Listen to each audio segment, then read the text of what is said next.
Today on the Matt Walsh Show, after overcoming the coronavirus, Trump tells Americans not to be afraid of the virus and not to let it dominate our lives. The media doesn't like this message very much, but it's exactly what people need to hear, I think. And my own personal recent experience proves it. I'll explain why. Also, 5 headlines, including more stunning revelations from the Melania Tapes, only they aren't the sort of revelations that the left wants. And in our Daily Cancellation, we'll talk about the not at all shocking conclusion to the Althea Bernstein alleged hate crime case. That's a case that we've been following on this show. It has come to a conclusion. You're never going to guess. We'll talk about all of that on the way and much more. But first, I've been telling you about our friends at Rock Auto for a long time, and for good reason. Everyone has car-related expenses that pop up. Everyone is looking for the easiest and most affordable options to deal with that, and RockAuto.com is that option, I'm telling you. You just have to give it a try. RockAuto.com is always going to be so much easier and ultimately faster than walking into a store. You have someone demanding quick answers to questions about your car. You might not know the answers to the questions. And then they just have to order the part online anyway, because there are so many types of cars, it's impossible to keep them all stocked. You have access to rockauto.com at your desk, in your pocket, which means in a certain sense, you can fit more parts, auto parts in your pocket than the store can in the whole building because you got your phone there. Rockauto.com offers the lowest prices possible rather than changing prices based on what they think they can charge you. Go to rockauto.com to shop for auto and body parts from hundreds of manufacturers. Best of all, prices at rockauto.com, cannot stress this enough, are always reliably low, and they're the same no matter if you're a professional or do-it-yourselfer. Why spend up to twice as much for the same parts? There's no reason to. The rockauto.com catalog is unique and easy to navigate. You could quickly see all the parts available for your car or truck, and you could choose the brand, specifications, whatever you want that you prefer. Amazing selection, reliably low prices. All the parts your car will ever need. Go to rockauto.com. Rockauto.com right now. See all the parts available for your car or truck, and remember to write Walsh in their "How did you hear about us" box so that they know that we sent you. Okay, well, Donald Trump returned from the hospital after 3 days being treated for the coronavirus. I don't know if you heard about that, by the way. Donald Trump had the coronavirus, sort of a fringe news event, modestly reported.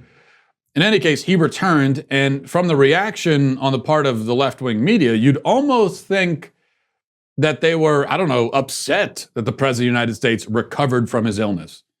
There certainly wasn't much in the way of relief, much less celebration upon his return. Instead, there was a lot of stuff like this. This is from Chris Cuomo on CNN, very angry that Trump appeared on the balcony after returning home to wave to the crowd. Here's what Cuomo had to say.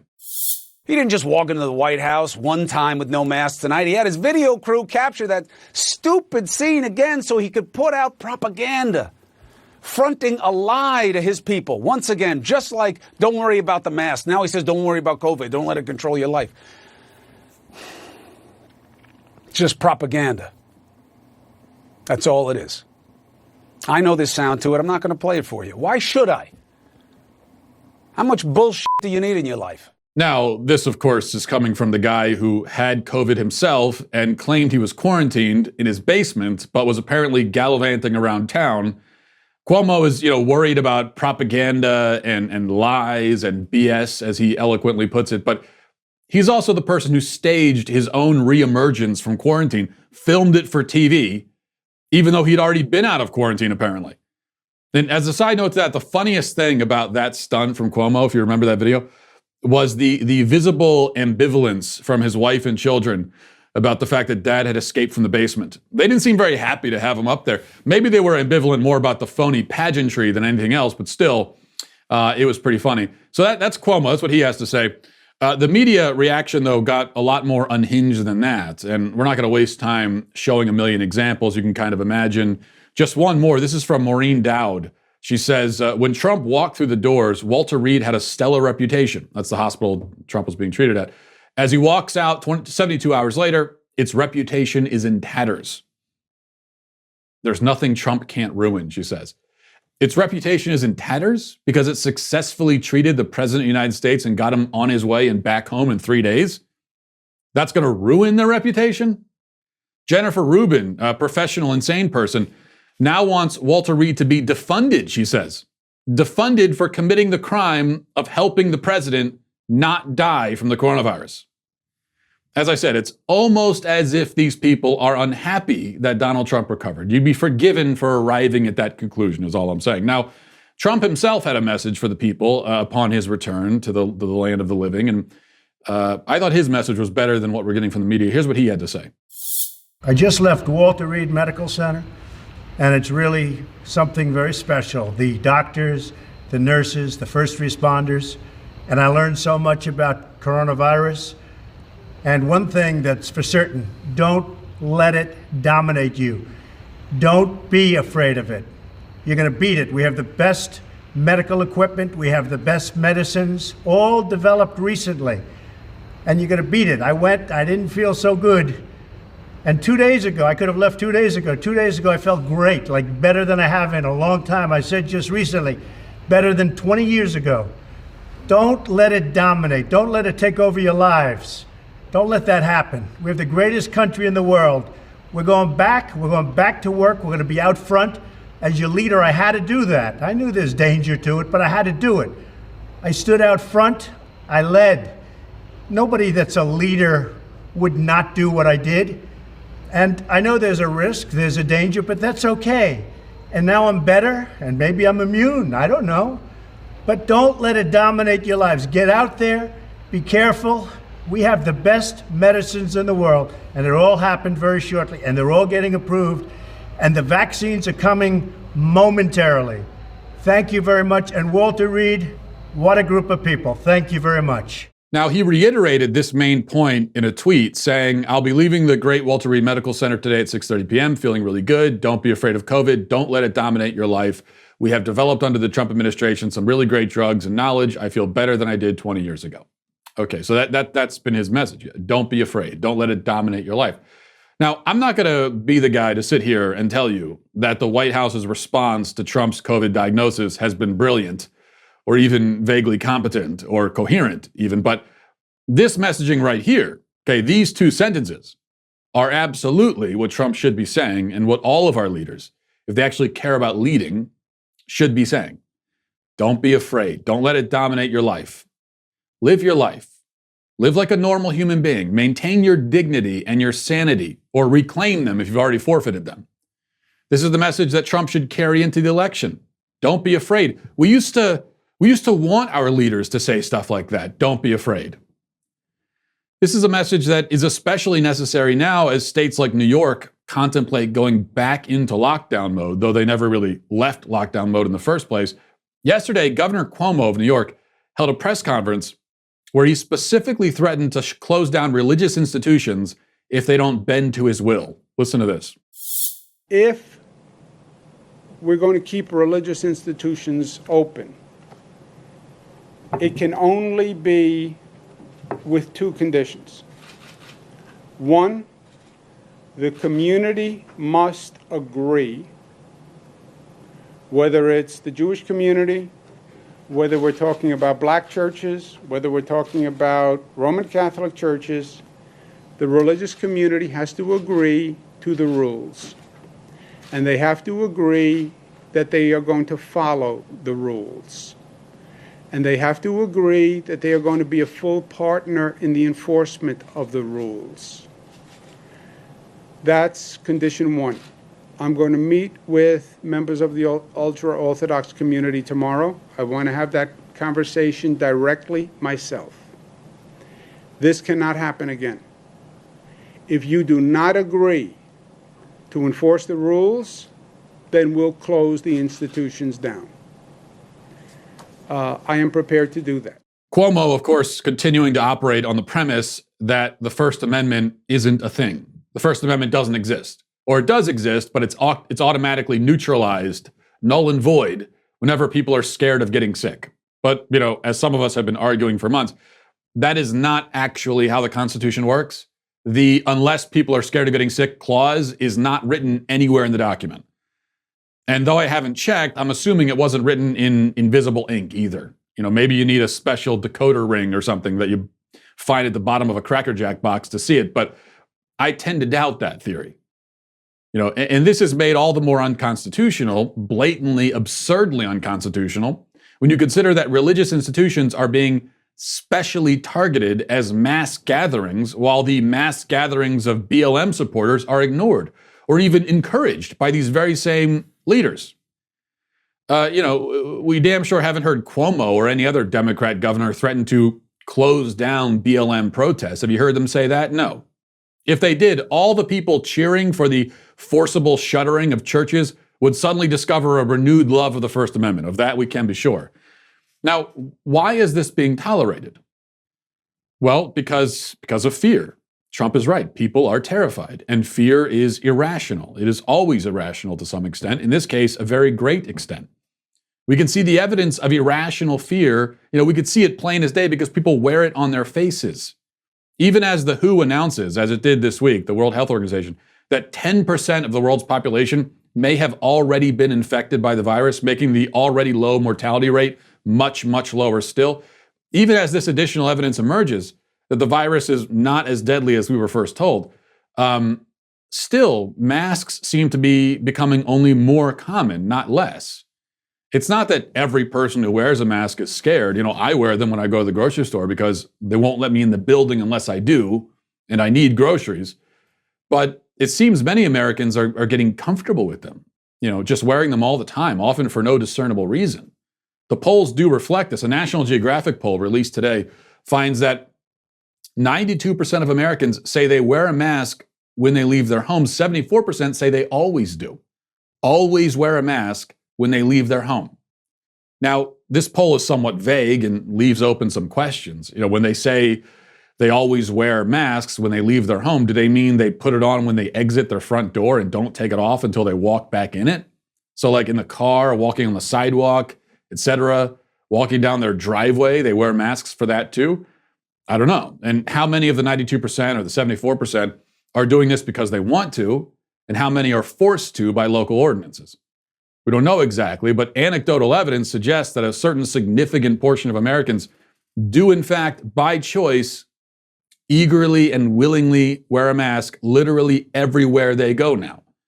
I have noticed this myself. In the last 2 weeks, I've taken my family to the beach and up into the mountains on different days. We've been doing a lot of driving, mainly because we need to get out of the house for showings and inspections and things as we prepare to make the move to Nashville. So we've been going all over the place. But I can report that in both places, on the beach and up in the mountains, 600 miles apart, I saw plenty of people wearing masks. And I just want to emphasize so you understand, we were hiking on a mountain in the woods, and there were people in the woods hiking with surgical masks on. Who are they worried about infecting or getting infected by? The trees? A squirrel? Me? Well, I never came within 30 yards of these people. Like I said, the woods are a pretty big place. You can easily maintain a very comfortable distance from people. Coronavirus or not, that's part of the whole point of going for a hike, right? To get some space, breathe the open air. Only these people, instead of breathing the mountain air or the ocean air, were breathing their own sweaty fumes. And this is supposed to be safer, healthier, more in keeping with the science? Let me ask you, what science tells us that you stand any significant risk of getting infected or infecting someone else while hiking on a trail in the woods, or sitting on the beach, or driving in your car by yourself, or walking down the sidewalk? Have there been any confirmed cases of anyone, anywhere contracting the virus in any of those settings? I mean, of the hundreds of millions of cases, according to WHO, has there been one single confirmed case of someone contracting it when they're outside and just maybe walking by someone several feet away, or even a couple of feet away? I'm not aware of any such confirmed case. And if it did happen, it's an extreme outlier. Now, you might respond that, sure, the chances of contracting or spreading COVID when you're going for a walk in the woods or doing any of these other activities is very, very, very, very low, but it's not impossible. It could happen. Sure, it could happen. It could also happen that a tiny space rock flies out of the sky, hits you in the head. Yet you don't wear a helmet everywhere, do you? It could happen that you trip and bash your knees on the ground, yet you don't wear knee pads everywhere. In fact, even before COVID, there were plenty of airborne illnesses that you could have contracted. Could have. Maybe did contract, yet you never wore a mask before. So why now? And don't tell me that COVID is more dangerous than the flu or whatever else. It might be or might not be, depending on your demographic. But even if it is, the point is that before COVID, It's not that you took fewer precautions or wore the mask a little less often.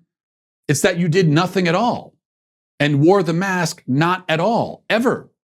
And now you wear it all the time and take 1,000,000 precautions as opposed to 0. Something is out of balance here. Perspective has been completely lost. Now, why do I care? Why not just let people wear the mask all day if they want to? Wear them to bed, wear it in the shower.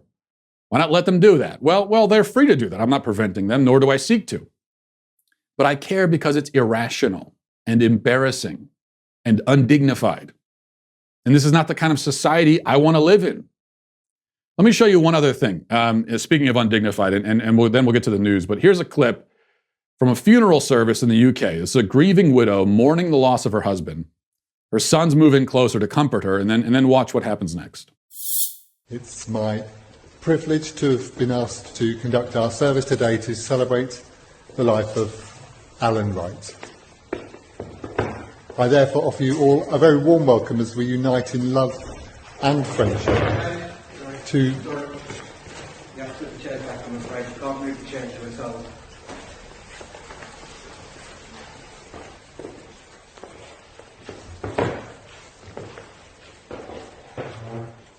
Now, let's put aside the fact that the fear of the coronavirus is largely out of balance and out of perspective, even if it wasn't. Even if the virus was as deadly as many people seem to think it is, what you just saw there would still be outrageous and wrong and disgraceful. I don't care if it had a mortality rate of 70%. Her sons move in to comfort her, and someone comes in to separate them and scold them, telling them to maintain social distance from their grieving mother. What we're watching here is the total forfeiture of basic dignity and decency and humanity. And forfeiting that because you're scared is not okay. It's never okay. It's cowardice. And it's a fool's bargain in the end anyway, because we're all going to die. We're all mortal. None of us will leave this life alive. No matter what happens, you, whoever is listening right now, you will almost certainly be dead in 70 years, at most, probably much sooner. Your body will decay in the ground. You will be eaten by worms. It will happen. And the thing that kills you will almost certainly not be the coronavirus, whatever it is, though, that does you in, ultimately. Do you want to face that demise, a demise that was always inevitable, that was always going to happen, that you could never have escaped anyway, knowing that you lived your life in fear, that you lived without dignity in order to avoid this very moment that was always going to come anyway? Is that what you want? Is that what anyone wants? I don't think so. Look, this is not a call for us to throw caution to the wind or be reckless or suicidal. It's just a call for us to live our lives and have just a little bit of courage and a little bit of perspective, and to let sons comfort their grieving mothers and parents go to work to feed their families and religious people go to their houses of worship to praise their God. And it's a call to take the mask off every once in a while and breathe the open air, because one day you're not going to be able to anymore.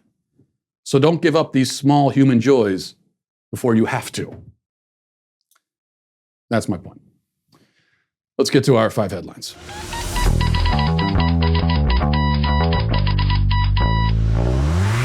It's difficult these days to find companies that offer a great service, but also are in keeping with our values, so that we can support a good cause and also a good company at the same time. It's difficult as conservatives to do that, especially as pro-lifers. It can be very hard. But that's why I'm so grateful we have the pro-life phone company. That is Charity Mobile. Charity Mobile, 5% of your monthly plan goes to the pro-life, pro-family charity of your choice. So that means that you're just paying your phone bill, but you're also supporting a cause that's important to you. So it's not just that Charity Mobile is not objectionable. Like they're not actively undermining our cause and the culture. It's that they're actively helping it. Now, there's a lot of other great stuff about this company. New activations and eligible accounts get a free cell phone with free activation, free shipping. There's no contracts, there's no termination fees, there's no risk with a 30-day guarantee. You also get that live customer service based in the USA. You get a lot of other benefits too. You could block the use of cellular data, picture messages, text messages on any and all lines in your account. You get free usage alerts. You get a free app to monitor your usage. You can pay your bill and more. A lot of great benefits, a great service. In fact, I was speaking of being up in the woods. We were up in the mountains. It's part of the country we go to a lot because my wife's family's up there. And usually, before I had Charity Mobile, with my other phone, I could never get reception up in that up there, and I was getting great reception even out in the woods. My wife wasn't necessarily so happy about that, but I thought it was great to get that good reception. You can help build a culture of life in America while supporting a pro-life company. Turn everyday living into effortless giving for the charity of your choice. You could call Charity Mobile. This is what I would recommend. Call them at 1-877-474-3662 or chat with them online at CharityMobile.com. All right. So I was away when this big bombshell dropped. Big bombshell. The biggest, bombshelliest bombshell of them all. But fortunately, I could still weigh in because just last night there was another bombshell related to this, another development. We'll talk about that in a second. I'm referring, of course, to the Melania Tapes. Melania Trump, the First Lady, used to be friends with a vile wretch of a woman named Stephanie Winston Wolkoff. And I only call her that because I call her a vile wretch of a woman because she was secretly recording for a period of time, secretly recording her friend. And, I would say that secretly recording someone who you claim to be your friend so that you can give the tapes to the media later, I think that qualifies you for the vile wretch camp, personally. The first tape that came out, this was last week. You probably heard the first one, but let's play it again anyway. This was the tape that was released a few days ago. Media is making a big deal of it, but here's what was said. They say I'm complicit. I'm the same like him. I support him. I don't say enough. I don't do enough. No, where I am, I'm working like my ass off. I know. Christmas stuff that, who gives a about Christmas stuff and decoration, but I need to do it, right? Yeah, but imagine 100%. You have no choice. And then I do it, and I say that I'm working on Christmas, planning for the Christmas. And they said, oh, what about the children? That they were separated. Give me a break. Where they were saying anything when Obama did that? I know. I cannot go. I was trying to get the kid reunited with the mom. I didn't have a chance. Needs to go through the process and through the law. But here's my thing. Hear what you just said. But instead of that, if your messaging, you were so loved. They would not do the story. We put it out. They would not do the story.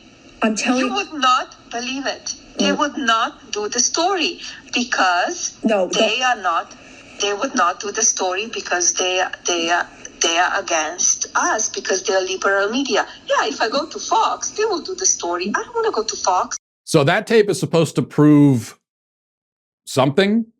I don't know exactly. I don't know what they thought it proves. What it proves to me is that Melania is much nicer and more buttoned up than a lot of people are in private, including me. Okay, she was being recorded by a trusted confidant. And that's the worst thing they caught her saying? Was that? It has to be the worst. There are a lot of tapes out there, but they're going to lead with the biggest one, the worst one. They're going to lead with that. And that's it. I can just tell you this. If a trusted confidant was recording me secretly for weeks on end, you would hear a lot worse than that. A lot worse, I can tell you. And that's the irony, is that both Trump and his wife have been secretly recorded by people they trusted. For Trump, it was Michael Cohen. And somehow they weren't caught saying anything horrible. It would seem they are less offensive in their private lives than the average American. That was the surprising thing for me with the Trump tapes especially, is that he's more outrageous in public than he is in private. So what do you hear in that tape? Melania complains about the media, rightfully so, because they refuse to cover the good things that she and her husband are doing. She's complaining about that. She complains about Christmas decorations. The left tried to make that into she's waging a war on Christmas. Oh, please. Who doesn't complain about Christmas? Complaining about Christmas decorations is a time-honored American tradition. It's as American as blue jeans and drive-thrus. It's the most American thing in the world. This is what we do. We put up the Christmas decorations and we complain about them. We complain about them while we're putting them up. Anyone who ever grew up, watching their dad hang the Christmas lights outside, you can attest to this. All the colorful language that came out of your dad's mouth as he was trying to hang the Christmas lights. And so that was the first thing. The worst thing she did was she complained about Christmas decorations. Then last night, another tape was dropped. This one's probably even more shockingly unshocking than the first. This is what she said. Listen. Annie Leibovitz shot the porn hooker, and she will be one of the issues September or October. What do you mean she shot the porn hooker? Stormy. Yeah, and that's it. She refers to Stormy Daniels as a porn hooker, which she is. It's a pretty decent description. And that's it. There's really not much else to it than that. I am really, really surprised. I just sort of assume. Can you imagine? Okay, what if there were Michelle tapes? What if Michelle Obama had been secretly recorded by her most trusted ally and friend in secret for weeks? What kind of stuff do you think we'd hear? I'm thinking probably worse stuff than I don't want to hang the Christmas decorations. All right, here's another story that I missed last week that I have to circle back and talk about. Reading from the website Discern, headline, Navy SEALs changes creed to be gender neutral, removes brotherhood, other gendered language. It says, U.S. Navy SEALs and the Navy Special Warfare Combatant Craft crewmen have recently changed their ethos and creed to be gender neutral, removing gendered words like brotherhood. According to Naval Special Warfare spokesman Lieutenant Commander Matthew Stroop, in an emailed statement to American Military News, one of the changes to the SEAL ethos is an altered sentence that says, common citizens with uncommon desire to succeed, instead of the original, a common man with uncommon desire to succeed. Then he goes on to explain, says, Naval Special Warfare continues to deliberately develop a culture of tactical and ethical excellence that reflects the nation we represent and that draws upon the talents of the all-volunteer force who meet the standards of qualification as a SEAL. Blah, blah, blah, et cetera, so forth. Now, we should also mention that Trump has come out against this and said that he wants to reverse it, thankfully. Whether it's reversed or not, though, the fact that the Navy SEALs are even considering doing gender-neutral language is lunacy. And let's start with the simple fact that no woman has ever been a Navy SEAL. No woman in history has ever been able to endure the physical demands to become a Navy SEAL. It's never happened. And not for lack of trying. So at a minimum, maybe we should wait until a woman actually manages to become a SEAL before we consider changing the language for this hypothetical woman that doesn't even exist. Also, spokesman Stroop said, this is part of the ethical excellence. No, it's exactly the opposite. This is capitulation. It is surrender to the PC culture. It is precisely the opposite of what you want to see from the Navy SEALs. This is not ethical excellence. Oh yeah, we're caving. We're caving to the demands of screeching purple-haired feminists because it's ethically excellent. It's the ethically excellent thing to do. No, you got to be able to withstand an assault from the feminists because these are the people that are out. The Navy SEALs are out in godforsaken corners of the world, going against the baddest of bad guys. So they should be able to withstand, an attack from gender studies majors. And they can, of course. The actual Navy SEALs can, but they're not the ones making these decisions. This is coming from bureaucrats who continue to do everything they can to ruin everything that's good about America. All right, number 3. Here's something extremely disturbing. The parents of one of the kids who were killed in the Parkland shooting in 2018, they've teamed up with an activist group and come up with an AI version of their dead son so that he, the dead son, the AI, could deliver an anti-gun message. Like I said, extremely disturbing. Here it is. I am Patricia Oliver, and this is my husband, Manuel. 2 years ago, our beautiful son, Joaquin, was shot and killed at Parkland. Every day I think about him and what his last moments must have been like. Meanwhile, every day, nearly 100 more families lose someone they love to gun violence. Every single day, we keep telling people it doesn't have to be like this. They don't listen. So we found a way to bring back someone that no one will ignore. It's very hard for me to look at this. So please listen to what our son has to say.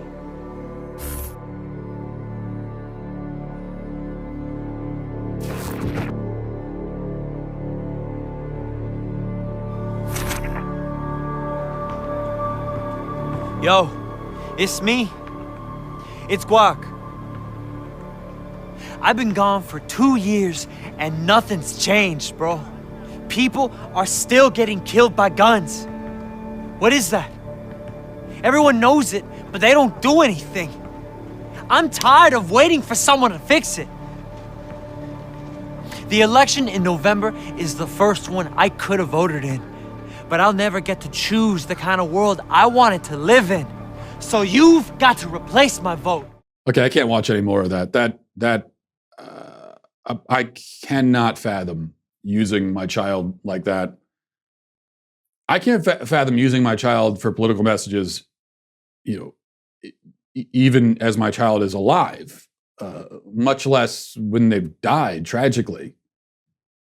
And doing this, I'm not even going to continue. I think I'll just leave it at that. Number 4, the UN, actually UN Women. That's the group, because women need their own UN, it seems. UN is the United Nations. Women apparently aren't part of nations, so they need their own UN, and that's where UN Women comes in. And it's good that UN Women exists because we need them for stuff like this. Here's the tweet from UN Women. It says, you can avoid being a mansplainer by asking yourself these questions. Did she indicate any desire to hear this information? Is it possible that she knows more about this topic than I do? Did I read the room before starting to speak? And then it offers a helpful explanation of mansplaining, or definition rather. Definition is the practice of a man explaining something to a woman in a way that shows he thinks he knows and understands more than she does. Like I said, this is good. Mansplaining is certainly one of the great threats facing the world. We used to think it was terrorism, nuclear holocaust, global conflict, war, disease, famine. No, it's none of that. It's mansplaining.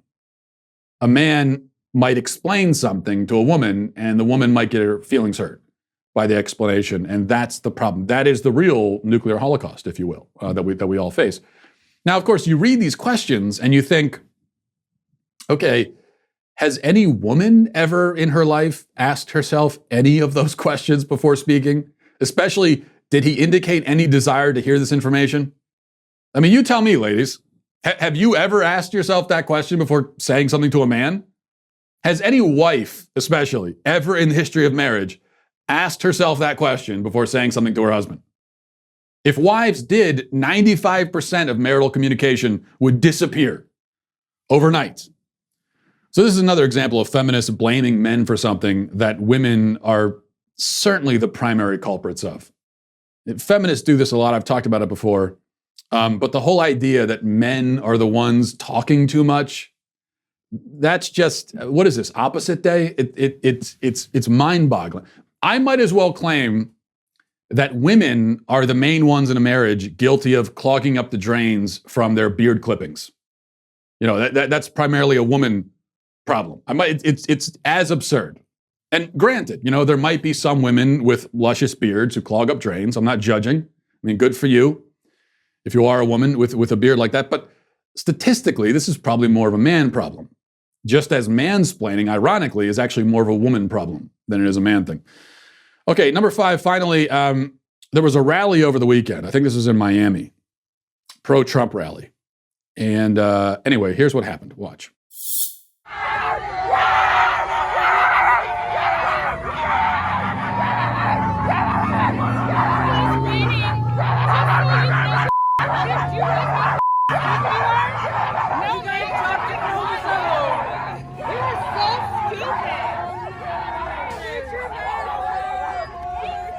Yes, they were barking like dogs, just so you're not confused. Those were, if you're listening on the audio podcast, so you had 2 leftist women, and they were wearing their masks. They were being very socially conscious in that way, wearing the masks.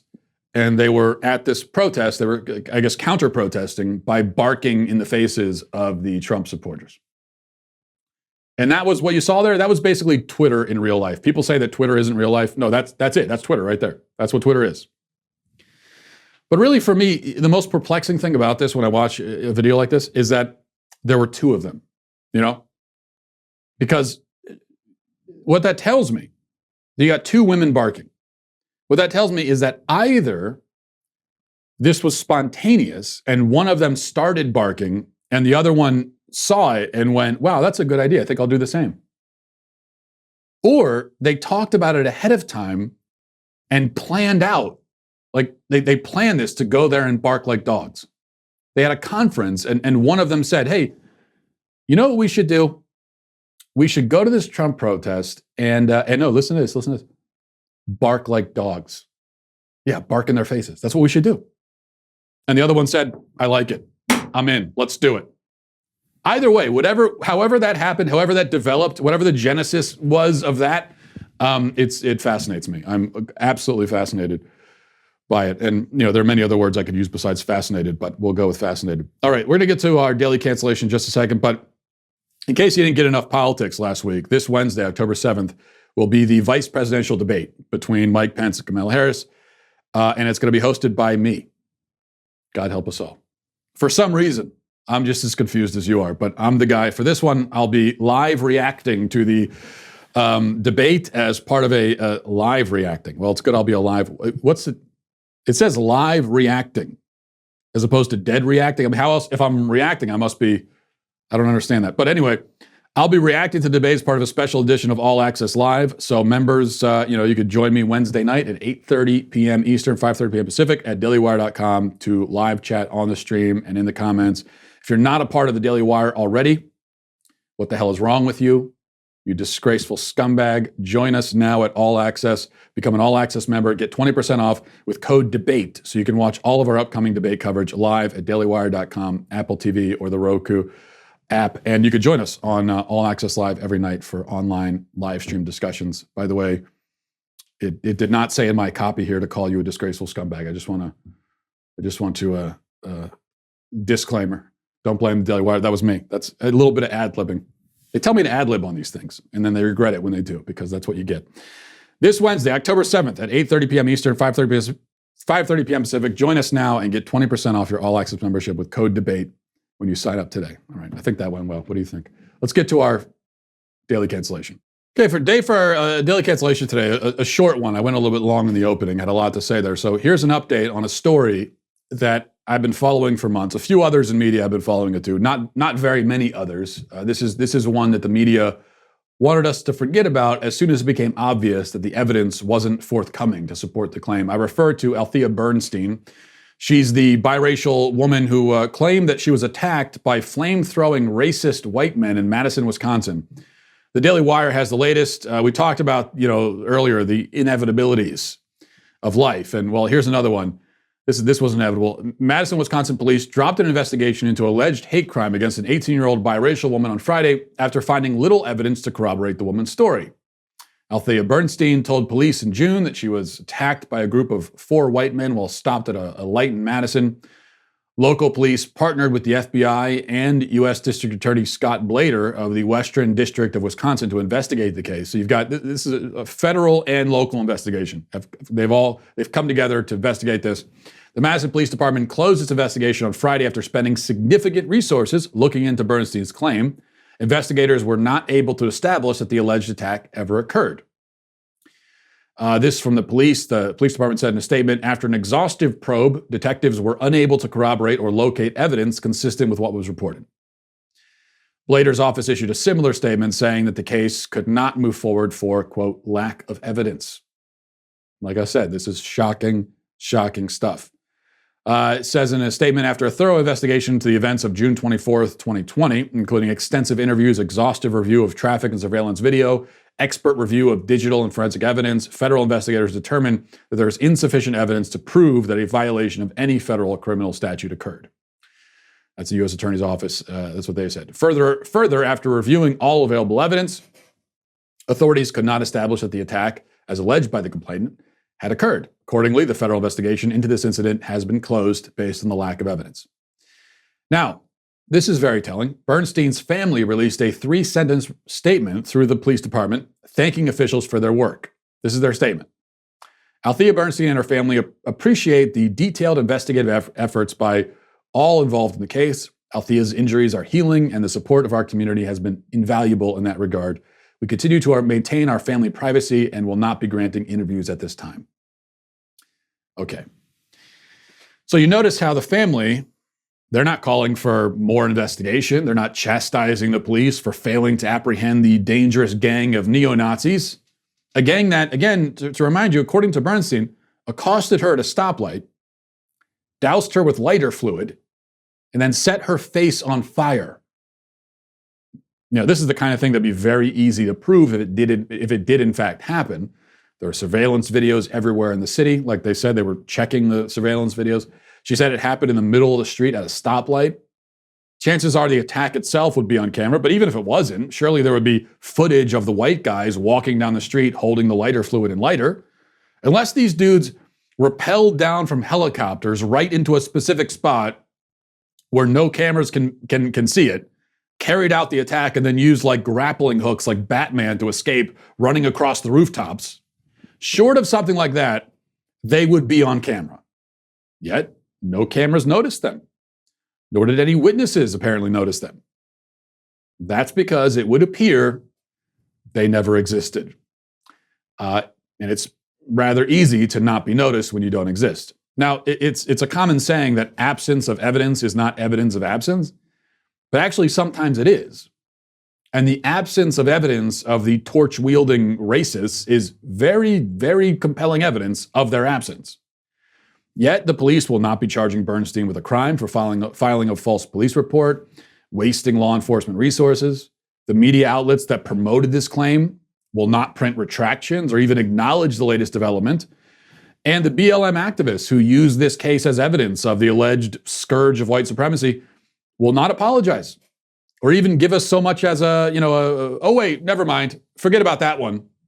There will be no consequence of any kind for any of the people involved in promoting this story. A story that was obviously extremely, extremely dubious from the get-go. And all that means, of course, is that we're going to get more dubious stories, which is by design. So everyone involved here is, of course, rightfully, needfully canceled. That'll do it for today. Thanks for watching. Thanks for listening. Godspeed.